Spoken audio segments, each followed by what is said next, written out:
At the edge of Guilt City, flames gutter desperately as they drown in wax, and all await the arrival of the Night Post.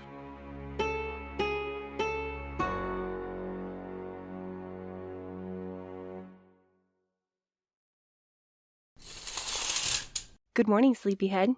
Ugh, I remember telling you that you could wake me up when you got off work, but I didn't expect it to be this early. It's not that early. It's a little past 6. I had plenty of time to wait in line at your favorite bakery before coming over.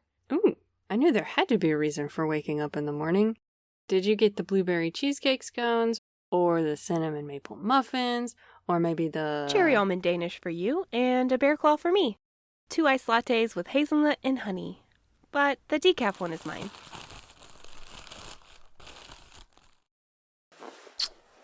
Okay, maybe there are 2 reasons to wake up in the morning. So tell me how your route went, and I'll try to find the motivation to move from this spot.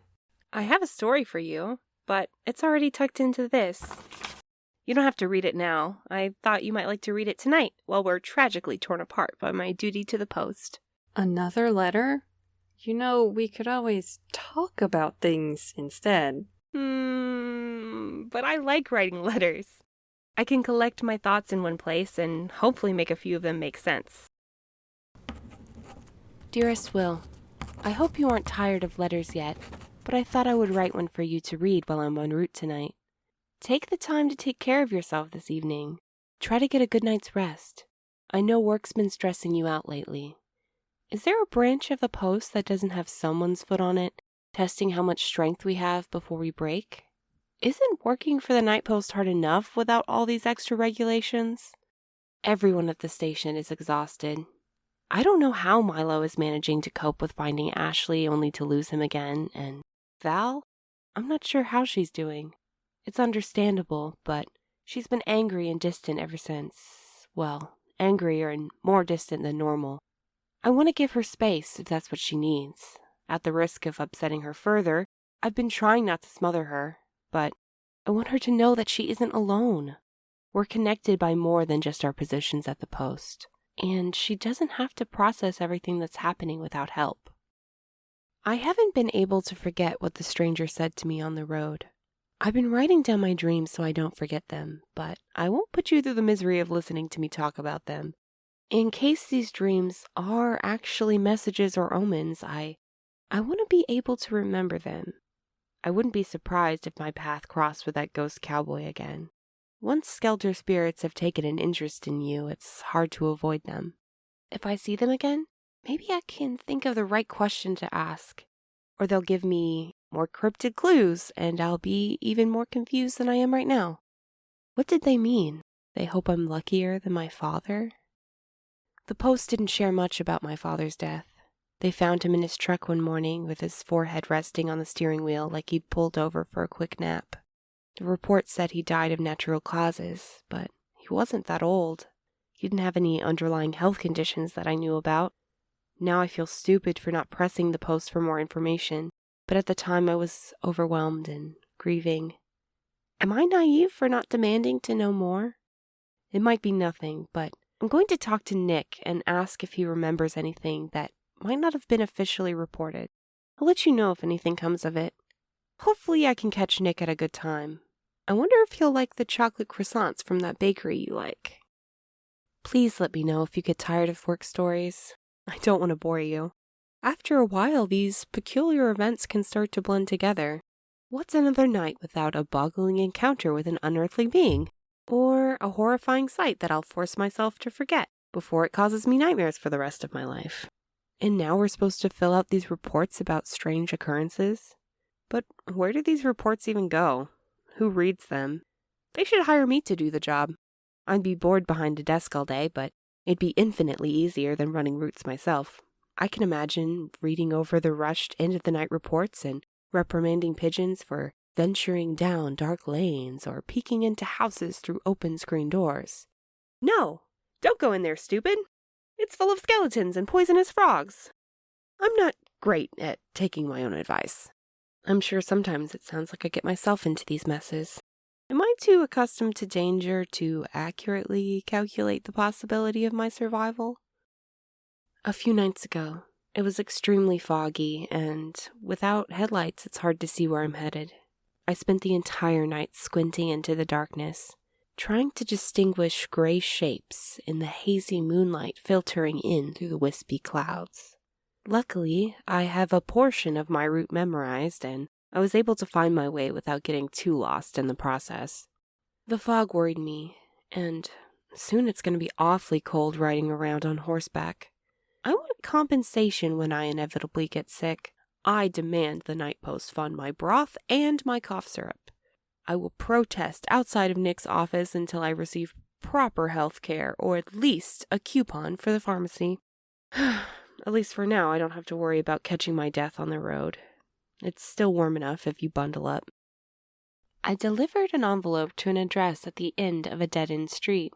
The resident must not receive much mail because their crooked mailbox was full of cobwebs.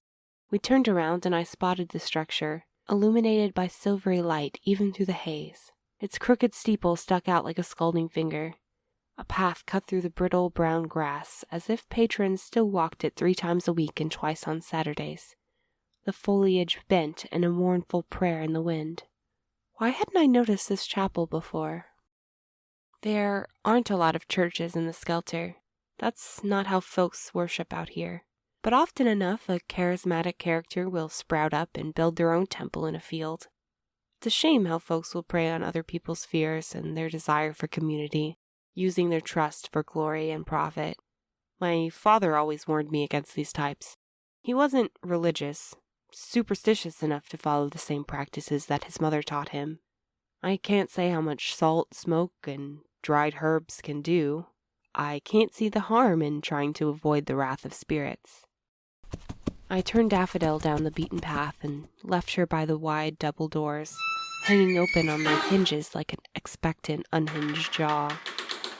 Aren't churches supposed to make you feel better? I felt uneasy as soon as I stepped into the empty chapel. The window panes no longer held glass, and the door wouldn't close if I tried, but I couldn't help but feel a little trapped inside the structure. A sorrowful wind howled through the holes in the ceiling. The crescent moon illuminated the rows of narrow benches. For a former meeting place, it was quiet and lonely. The only preachers that remained were the clamorous cicadas battling for attention in the tall grass. A trail of dirt and dried leaves swept up the aisle towards the raised platform and its ramshackle pedestal. I couldn't say how long the little church had been left abandoned. The Skelter has a way of reclaiming man-made things, drawing them in with viney tendrils and breaking them apart piece by piece. The land where my father's house stood is a green field now. You would never know that it was once a pile of scorched earth and glowing rubble.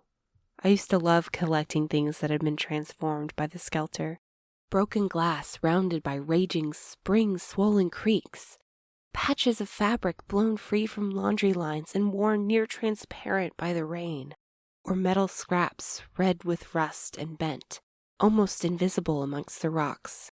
I kept these little artifacts with my hagstones and pressed wildflowers, arranged in wooden crates or sandwiched between the pages of books. I thought I'd grab one of these Skelter-weathered gems for you, but whoever used to worship here didn't leave a lot of memorabilia behind.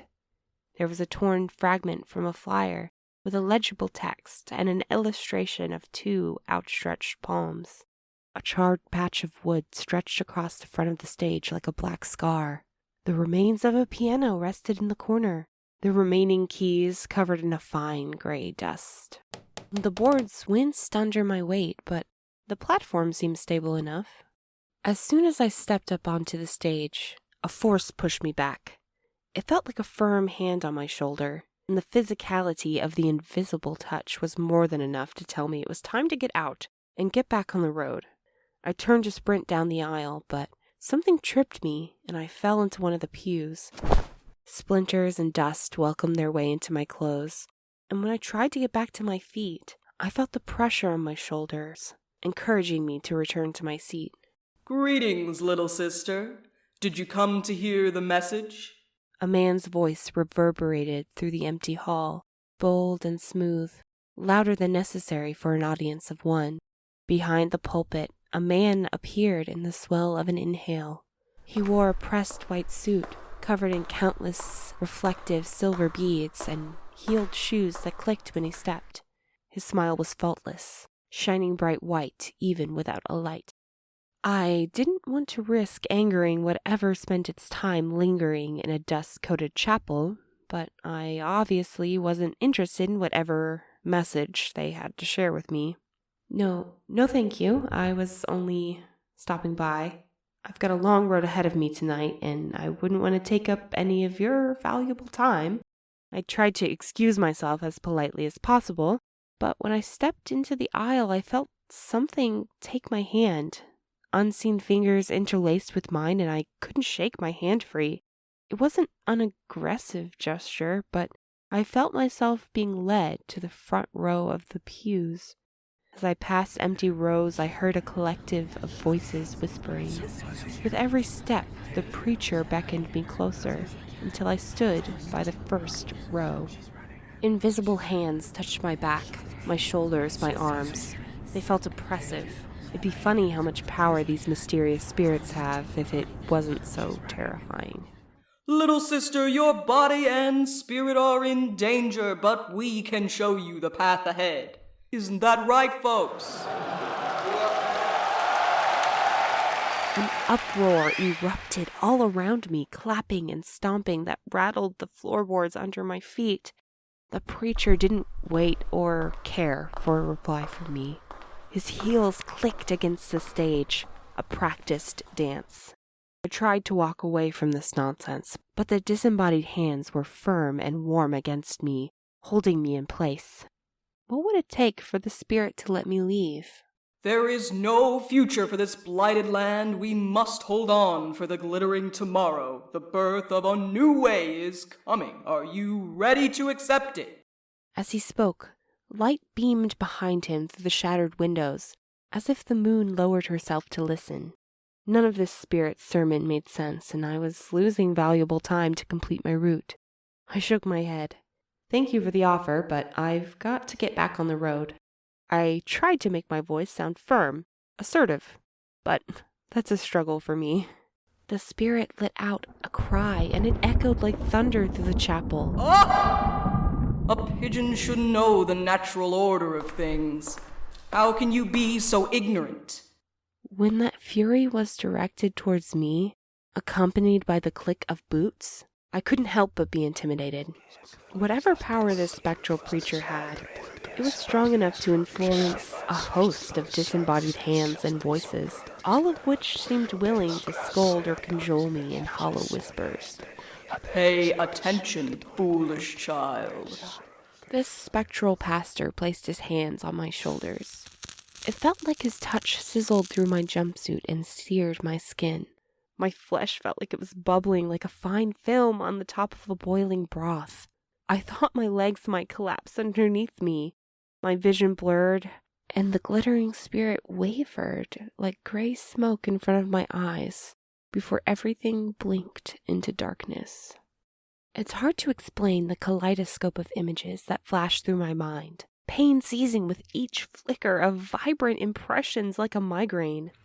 There was a glittering city, but it looked nothing like Good City. There were towering spires, electricity sizzling through the air from bulbous copper structures, shining streetcars weaving intricate nets through narrow streets, and I heard music and voices overlapping in an incomprehensible din. The earth cracked. Fires cackled, bone-white lightning burned my eyelids, and I felt thunder through the wooden boards under my feet. There were hundreds of faces, 1,000 eyes staring into me, and an endless stream of mouths moving silently in prayer. Eventually, there was nothing. I tried to blink away the vision, reach out for the back of a pew to steady myself, but there was nothing. I was alone with the smell of rain-soaked earth in my nose and the echoes of cryptic images I still don't understand.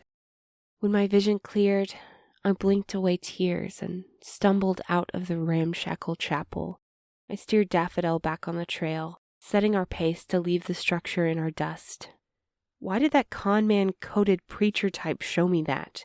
What was I supposed to learn? Why did the strangers stop me to tell me about my father? I don't understand, and I can't make sense of it. I don't expect that you'll be able to parse these visions either, but I wanted to share them with you. I can't hold them all myself. If you haven't already tossed this letter into the trash and written me off as a road-warped pigeon, thank you for listening. I love you. Sincerely yours, Clementine. Oh, Val, I'm glad I caught you before you left. Had to fill out a half dozen of those stupid reports. I'm ready to go home and collapse. How's your... Don't ask. Sorry, I'm not trying to smother you or anything. I know you're perfectly capable, but... You're fine. I've been reading up on Skelter traditions and stories, trying to figure out what my weird dreams mean, or find out more about how Milo can contact Ashley, wherever he is. And, I made you something. What is it? It's a simple charm. The smell should fade in a few days. I collected the components myself, the raven feathers and quartz. The thread is from an old hairband. I hope that's not too gross. It's supposed to ease aches and pains. You should hang it in your truck. Thanks, but no thanks. This weird Skelter shit's done enough damage. It's just a gesture. I thought you might need some support. It feels like you're trying to cut everyone out of your life. I don't have to cut you out, Clem. You're never around. I know, I've been busier lately, but that doesn't mean I don't still care about you. It isn't like you've been the easiest person to be around since your accident. My accident? Is that what we're calling it now? Or did you get suckered into believing the official Post version of the story? It's not... You can't honestly believe that Night Post officials have the ability to cause sinkholes at will. What would the Night Post like me to believe? I'm sure you have the official story from Wilhelmina. What's your problem with Will? You barely know her. You barely know her. But you both like being the Post's pet ferrets. Oh, I guess you're a good fit for each other. None of us chose this. You wouldn't know it to watch you jump, sit, and roll over. What do you think you're going to achieve by bending over backwards to tongue-kiss the boots of anyone who outranks you? That's... Wow, okay, I'm trying to help. You don't have to be unkind. I'm sorry, but cursed keychains aren't nostalgic for me. It's bad enough I have to deal with it every night. I'm not going to start a spooky arts and crafts fuck club with you.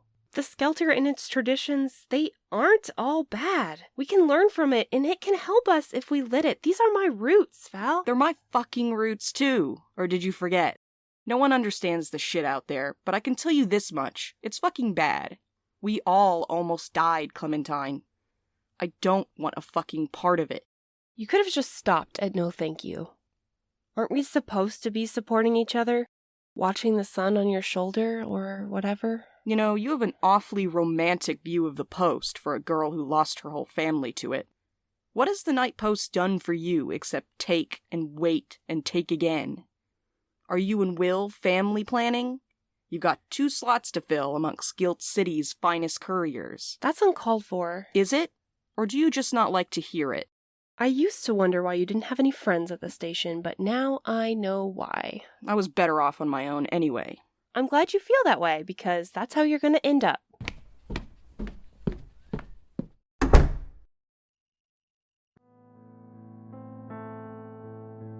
Thank you for joining us on tonight's route. You can find the couriers of Station 103 at nightpostpod.com or on Twitter at nightpostpod. If you're satisfied with your postal service, please rate and review us or consider supporting us on Patreon. Send a letter to a charismatic upstart and tell them about the Night Post.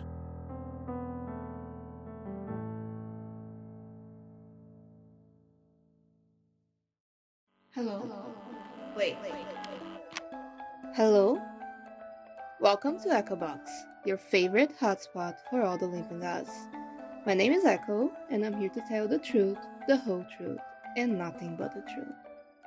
I made this podcast to open the box and tell people everything, and I mean everything, they ever wanted to know about the Limpans Records royalty. Echo, please. I really don't want to turn this into a fight. You seem nice enough. There's no reason for you to get caught up in some big legal battle with Olympus Records. You would never win. You know that, right? We can't lose, Echo. And if you find a rat working here at the studio, please point them out to me. We'll find the leak soon. I set a few mouse traps around the office, and I know one of them has to go off soon. This is Echo speaking, and, well, I guess you guys are truly listening, huh? Echo Box is a fictional retelling of the Greek myths set in the glamorous LA. Instead of gods, our favorite myths are celebrities. Dirty, rich, spoiled, and everything else you can imagine. Echo is someone who is willing to tear them all apart, from the inside. Listen to Echo Box Podcast anywhere you listen to podcasts and get ready to enjoy all of this juicy gossip and the divine drama.